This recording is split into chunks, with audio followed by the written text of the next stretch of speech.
அனைவருக்கும் வணக்கம். இன்றைக்கி நம்ம பார்க்க போகிற வீடியோ என்ன அப்படின்னா, சுறுசுறுப்புக்கு சொந்தக்காரர் அப்படின்னு கூட சொல்லலாம். அதுதாங்க நம்ம மகர ராசிக்காரரு.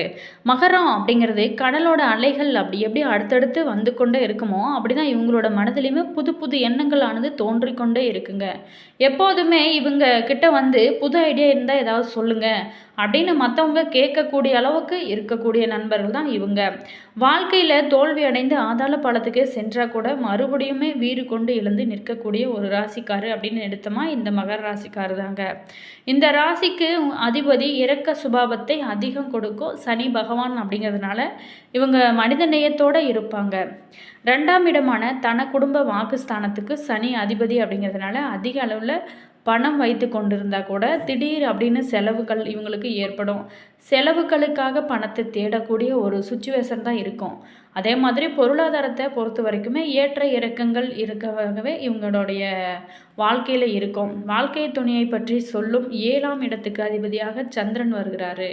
உங்களுடைய வாழ்க்கை துணை கால ரசனை மிக்கவராக இருப்பாங்க. அதாவது உங்களோட வேகமான செயல்பாடுகளை விவேகத்துடன் சமாளிப்பாங்க. வாக்கு சாதுரியம் பெற்றிருப்பாங்க அப்படின்னு சொல்லலாம். மேலுமே இவங்களுக்கு இந்த மகர ராசியில் பிறந்தவங்களுக்கு இனி வரக்கூடிய காலகட்டங்கள் எப்படி அமைய போகுது, இந்த காலகட்டத்தில் இந்த வாரத்தில் முருகப்பெருமானின் அருளை பெற அவங்க கந்த சஷ்டி விரதம் எப்படி இருக்கலாம், இதனால் இவங்களுக்கு கிடைக்க போகும் நன்மைகள் என்ன, அதே மாதிரி நீண்ட நாளாகவே குழந்தை பாக்கியத்திற்காக இயங்கியவங்களுக்கு இனி வரக்கூடிய காலகட்டங்களில் எப்படி ஒரு மாற்றத்தை பெற போகிறீங்க அப்படிங்கிறதையும் நம்ம இந்த வீடியோவில் ஃபுல்லாக பார்க்கலாம். அதே மாதிரி உங்களுக்கு இந்த வாரத்தில் எச்சரிக்கையாக இருக்க வேண்டிய ஒரு சில பேர்த்திட்ட இருக்கணும். அது யார் யார்கிட்ட அப்படிங்கிறதையுமே முதல்ல தெரிஞ்சுக்க போகிறோம். அதே மாதிரி இனி வரக்கூடிய காலகட்டங்கள் எப்படி அமைய போகுது, மேலுமே இவங்க எச்சரிக்கையாக இருக்க வேண்டிய விஷயங்கள், இவங்களுக்கு பலன்கள் எல்லாம் சாதகமாக அமைஞ்சிருக்கா அல்லது பாதகமாக அமைஞ்சிருக்கா, இவங்க செய்ய வேண்டிய பரிகாரங்கள், இது எல்லாமே நம்ம தொடர்ந்து இந்த வீடியோவில் பார்க்க போகிறோம். வீடியோ உங்களுக்கு யூஸ்ஃபுல்லாக இருக்கும். வீடியோவை ஸ்கிப் பண்ணாமல் பாருங்கள். வீடியோ பிடிச்சிருந்தா லைக் பண்ணுங்கள், கமெண்ட் பண்ணுங்கள், ஷேர் பண்ணுங்கள். நீங்கள் இதே போல் தகவலை தெரிஞ்சுக்கணும் அப்படின்னாலும் நம்ம சேனலை ஃபாலோ பண்ணுங்கள். சப்ஸ்கிரைப் பண்ணாதவங்க சப்ஸ்கிரைப் பண்ணிக்கோங்க. கூடவே இருக்க பெல் பட்டனையுமே ப்ரெஸ் பண்ணிட்டு வாங்க வீடியோக்குள்ளே போகலாம். அதுக்கு முன்னாடி உங்களுடைய ராசி, உங்களுடைய நட்சத்திரம் என்ன அப்படிங்கிறதையும் கமெண்ட் பாக்ஸ் செக்ஷனில் சொல்லுங்கள். உங்களுக்கு ஜோதிட ரீதியாக ஏதாவது சந்தேகங்கள் இருந்துச்சு அப்படின்னு நினச்சிங்களா, இந்த வீடியோவுக்கும் கீழே டிஸ்கிரிப்ஷனில் ஸ்ரீ வராகி அம்மன் வாட்ஸ்அப் நம்பர் கொடுத்துருக்கோம். அந்த நம்பருக்கு நீங்கள் கால் பண்ணி பேசுனீங்க அப்படின்னா கட்டாயம் நல்ல ஒரு தீர்வு கிடைக்குங்க. வாங்க வீடியோக்குள்ளே போகலாம். மகர ராசியில் பிறந்தவங்களுக்கு இந்த காலகட்டத்தை பொறுத்த வரைக்குமே பொதுவாகவே வேலை, குடும்பம், ஆரோக்கியம் தொடர்பான விஷயத்தில் நீங்கள் ரொம்ப கவனம் செலுத்த வேண்டிய ஒரு காலகட்டமாக இந்த வாரத்தை பொறுத்த வரைக்கும் நம்மளுடைய மகர ராசியில் பிறந்தவங்களுக்கு அமைஞ்சிருக்கு. மகர ராசியில் பிறந்தவங்களுக்கு பொறுத்த வரைக்குமே உத்திராடம் 2, 3, 4 பாதங்கள், திருவோணம், அவிட்டம் 1, 2 பாதங்கள் முடிய மகர ராசிக்குரிய நட்சத்திரங்கள்.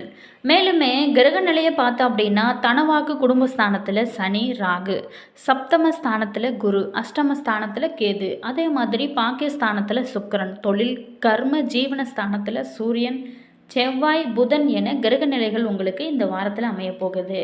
மேலுமே இந்த வாரத்தை பொறுத்த வரைக்குமே உங்களோட பேச்சை கட்டுப்படுத்தி கொள்வது ரொம்ப நல்லதுங்க.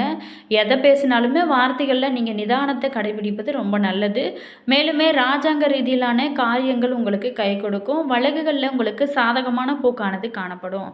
பொருட்களோட சேர்க்கை பார்த்திங்களா இந்த காலகட்டத்தில் உங்களுக்கு சிறப்பாகவே இருக்கும். தொழில் வியாபாரம் பார்த்திங்களா மெத்தான ஒரு போக்காக இருக்கும், அதாவது சுமாராக இருக்கும். உத்தியோகத்தில் இருக்கிறவங்க பொறுத்த வரைக்குமே வீண் அலைச்சலை சந்திக்க வேண்டிய ஒரு சூழலானது உங்களுக்கு அமையும். அலுவலகத்தை பொறுத்த வரைக்குமே நீங்கள் யாரை பற்றியுமே புறம் பேசாமல் இருப்பது ரொம்ப நல்லது. உங்களுடைய பொருட்களை கவனமாக வைத்துக்கொள்வது நல்லது. குடும்பத்தில் இருக்கிறவங்களோட அனுசரித்து செல்வது உங்களுக்கு இந்த காலகட்டத்தை பொறுத்த வரைக்குமே ரொம்ப சிறப்பான பலன்களை கொடுக்கும்.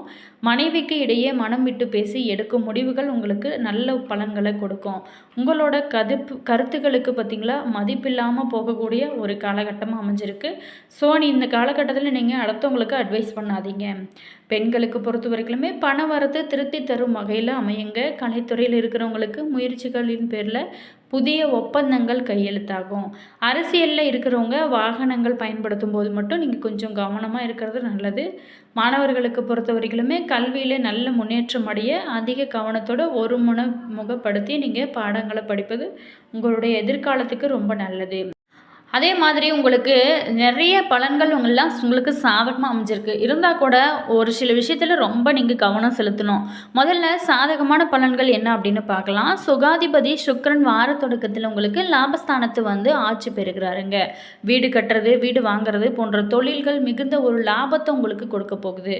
மேலுமே சகோதர உறவுகள் சாதகமாகவும் உதவிகரமாகவும் உங்களுக்கு இருப்பாங்க. பாகிஸ்தானத்தில் பஞ்சமாதிபதி சுக்கிரன் பரிவர்த்தனை யோகத்தில் இருக்கிறதுனால ஆடை ஆபரண சேர்க்கை எல்லாமே உங்களுக்கு ஏற்படும். கலைஞர்களுக்கு புதிய ஒப்பந்தங்களோட மூலம் ஆதாயமே கிடைக்க போகுது. குரு நேர் பார்வையாக ராசியை பார்க்கறதுனால மனதில் பார்த்திங்கன்னா தெளிவான ஒரு சூழலானது இருக்கும். மேலுமே குடும்பத்தில் சந்தோஷம் ஏற்படக்கூடிய ஒரு காலகட்டமாக அமைய போகுது. கணவன் மனைவி கருத்து வேற்றுமைகளானது மறைய ஆரம்பிக்கும். மேலுமே உத்தியோகத்தில் இருக்கிறவங்களுக்கு கூடுதல் பொறுப்புகள் கிடைக்கக்கூடிய ஒரு யோகங்களுமே உங்களுக்கு இருக்க போகுது. அதே மாதிரி நம்மளுடைய மகர ராசியில் பிறந்தவங்க ஒரு சில விஷயத்தில் ரொம்ப கவனமாக இருக்கணும். என்ன விஷயம் அப்படின்னு பார்த்தோமா, கடன் பிரச்சனையில் சிக்காமல் இருக்கிறது நல்லது. ஒரு பிரச்சனைக்கு கடன் வாங்கி இன்னொரு பிரச்சனை அதை சேர்த்தி பொழுதுனைக்கும் மாற்றி கடன் பிரச்சனை அப்படின்னு இருக்கிறத எல்லாமே நீங்கள் குறைத்து கொள்வது தான் நல்லது. உறவினர்களிடம் வாக்குவாதம் வேண்டாங்க. சுபகாரிய முயற்சிகளில் காலதாமதம் மற்றும் ஏமாற்றம் ஏற்படும் அப்படிங்கிறதுனால நீங்கள் கொஞ்சம் நிதானமாக இருப்பது நல்லது. அவசரப்பட வேண்டாம். அன்றாட பணியில் அதிக கவனம் தேவை. கடைசி நேரத்தில் சில வாய்ப்புகள் உங்களுக்கு நழுவ ஆரம்பிக்கும். கவனத்தை சிதற விடாமல் இருந்தாலே உங்களுக்கு வெற்றி மேலே வெற்றியாக அமையக்கூடிய ஒரு காலகட்டமாக மாறப்போகுது. 2ல் சனி ராகு இணைந்து இருக்கிறதுனால பேச்சில் மட்டும் நீங்கள் கொஞ்சம் கவனமாக இருந்தீங்க அப்படின்னா இந்த காலகட்டம் உங்களுக்கு சிறப்பாக இருக்கும். மேலுமே நீங்கள் பரிகாரமாக பார்த்தோம் அப்படின்னா வயதானவங்களுக்கு உங்களால் ஏதாவது முடிந்த அளவுக்கு உதவி செய்யுங்க. பைரவரை வணங்குங்க. பகைகள் அனைத்துமே நீங்குங்க. மேலுமே உங்களுடைய உறவினர்களுமே உங்ககிட்ட நல்லா பழகுவாங்க. மகர ராசி நேயர்களுக்கு நட்சத்திர ரீதியாக எப்படிப்பட்ட பலன்கள்லாம் காத்திருக்கு. உத்திராடம் 2, 3, 4 பாதத்தில் பிறந்தவங்களுக்கு ஜீவனஸ்தானத்தில் சூரியன் புதன் சஞ்சரிப்பதனால தொழிலில் நல்ல ஒரு முன்னேற்றம் உங்களுக்கு இருக்கும். பணியாளர்களுக்கு ஏற்பட்ட பிரச்சனைகள் பார்த்திங்களா முடிவிற்கு வரும். புதிய தொழில் ஏதாவது தொடங்க நீங்கள் எதிர்பார்த்த அனுமதியுமே கிடைக்கும். நீண்ட நாளாகவே நீங்கள் பிளான் பண்ணியிருப்பீங்க. அந்த காலகட்டம் பார்த்திங்களா இப்போ அமைஞ்சிருக்குங்க உங்களுக்கு. நீங்கள் எதிர்பார்த்த பணமுமே கைக்கு வந்து சேரக்கூடிய காலகட்டமாக தான் மாறப்போகுது. அடுத்ததாக பார்த்தோமா, திருவோணம் நட்சத்திரத்தில் பிறந்தவங்களுக்கு குருவோட பார்வை ராசிக்கு கிடைக்கிறதுனால செல்வாக்கு உங்களுக்கு அதிகரிக்கும். நீண்ட நாளாகவே தடைப்பட்டிருந்த வேலைகள் எல்லாமே இந்த காலகட்டத்தில் நடக்க ஆரம்பிக்கும். தொழிலையுமே லாபம் உங்களுக்கு இருக்கும். நீங்கள் எடுக்கும் ஒவ்வொரு வேலையுமே வெற்றியாக உங்களுக்கு அமையும். குடும்பத்தில் நீண்ட நாளாகவே இருந்து வந்த நெருக்கடிகள் விலக ஆரம்பிக்கும். மொத்தத்தில் திருவோணம் நட்சத்திரத்தில் பிறந்தவங்களுக்கு இந்த காலகட்டம் யோகமான காலகட்டமாக மாறியிருக்கு. அடுத்ததாக பார்த்தோமா, அவிட்டம் 1, 2 பாதத்தில் பிறந்தவங்களுக்கு லாபஸ்தானத்தில் திங்கக்கிழமை குரு பார்வையோட செவ்வாய் சஞ்சரிக்கிறதுனால வியாபாரத்தில் ஏற்பட்டிருந்த நெருக்கடிகள் நீங்கும். விற்பனையும் அதிகரிக்கும். வேலையில் இருக்கிறவங்களுக்கு செல்வாக்கு உயர ஆரம்பிக்கும். மேல் அதிகாரிகளோட ஆதரவுமே உங்களுக்கு கிடைக்க ஆரம்பிக்கும். அவங்களால பல நன்மைகளுமே கிடைக்க ஆரம்பிக்கும். அதே மாதிரி நீண்ட நாளாகவே திருமணம் ஆகாத நம்மளுடைய மகர ராசி நண்பர்களாக இருந்தாலும் சரிங்க, குழந்தை பாக்கியத்திற்காக ஏங்கிக் கொண்டு இருக்கிறவங்களும் சரிங்க, இந்த மகா கந்த சஷ்டி விரதம் முருகப்பெருமானுக்காக நீங்கள் விரதம் இருந்தீங்க அப்படின்னா உங்களுக்கு நல்ல ஒரு மாற்றம் இருக்கும். திருமணம் ஆகாதவங்களுக்கு விரைவில் திருமணம் நடக்குங்க. குழந்தை பேரை கிடைக்காதவங்களுக்கு முருகன் அருளால் உங்களுக்கு குழந்தைகள் பிறக்க நிறைய வாய்ப்புகள் இருக்குங்க. கண்டிப்பாக இந்த சஷ்டி நாளில் நீங்கள் முருகனுக்காக விரதம் இருந்து நீங்கள் வழிபட்டு வந்தீங்க அப்படின்னா உங்களோட வாழ்க்கை சிறப்பாக இருக்கும். அது மட்டும் இல்லாமல் கந்த சஷ்டியோட ஒவ்வொரு நாளிலுமே ஒவ்வொரு விதமாக நம்ம முருகப்பெருமானை வழிபாடு செய்யும்போது ஒவ்வொரு விதமான பலனையும் நம்மளால் பெற முடியும். அந்த வகையில் தாங்க நம்மளுடைய வாழ்க்கையில் தீர்க்க முடியாத பிரச்சனையாக இருக்கக்கூடிய வறுமை, கஷ்டம், துன்பம் இது எல்லாமே அனைத்துமே நம்மை விட்டு நீங்கள் மகிழ்ச்சியான நிம்மதியான வாழ்க்கை வாழ்வதற்கு கந்த சஷ்டி விரதம் நாம் மேற்கொள்வது ரொம்ப புண்ணியத்தை கொடுக்குங்க. மேலுமே முருகன் அருளால் உங்களுக்கு இனி வரக்கூடிய காலங்கள் யோகமாக அமைய நாங்களுமே இறைவனிடம் பிரார்த்தனை செய்கிறோம். அதே மாதிரி நிறைய பேர்த்துக்கு இந்த 48 நாட்கள் முருகனுக்காக கந்த சஷ்டி விரதம் இருக்குன்னு ரொம்ப ஆசை. ஆனால் அவங்களோட சந்தர்ப்பங்கள் சூழ்நிலைகளால் அவங்க விரதம் இருக்க முடியாத ஒரு நிலையில் கூட இருப்பீங்க. அந்த மாதிரி இருக்கிறவங்களுக்கு மகா கந்த சஷ்டி விரதம் பார்த்திங்களா 27ஆம் தேதி முடிவடையுதுங்க இல்லையா, அந்த நாளில் நீங்கள் முருகனுக்காக விரதம் இருந்து அன்னைக்கு பார்த்திங்களா சாப்பிடாமல் இருந்து முருகனுக்காக விரதம் இருந்து நீங்கள் கோவிலுக்கு போயிட்டு வாங்க. அது மட்டும் இல்லாமல் முருகனுக்கு வீட்டு பூஜை அறையில் தீப தூப ஆராதனை இது எல்லாமே காட்டி முருகனுக்கு பூக்கள் சாட்டி சாற்றி நீங்கள் வழிபட்டு வாங்க. உங்களுடைய வேண்டுதல் நிச்சயமாக நிறைவேறுங்க.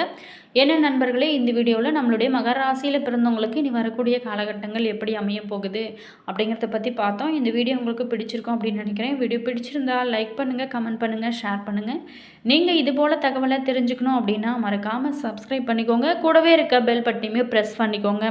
அப்போ தான் நாங்கள் போடுற ஒவ்வொரு வீடியோவுமே உடனுக்குடன் நோட்டிஃபிகேஷனாக வந்து சென்றடையும்.